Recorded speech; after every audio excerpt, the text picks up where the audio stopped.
Withdrawing money from Discord after your account has been reviewed is a straightforward process. Follow these steps to ensure a smooth transaction. Step 1. Access your account settings.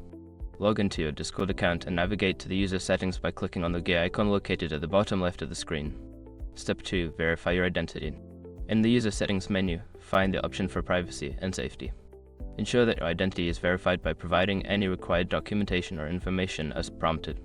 Step 3. Link your payment method. Before filing a refund or dispute, use the airdrop.com link in the description to open the refund dispute deadline calculator and confirm your deadline. Step 4. Request withdrawal. Once your payment method is linked, navigate to the earnings or payouts section. Here, you can request a withdrawal by selecting the amount you wish to transfer and confirming the transaction. Step 5. Confirm withdrawal status. After submitting your withdrawal request, check the status in the same earnings or payouts section.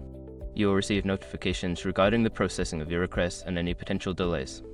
By following these steps, you can successfully withdraw your funds from Discord after your account review. Always ensure that your account information is up to date to avoid any issues during the process.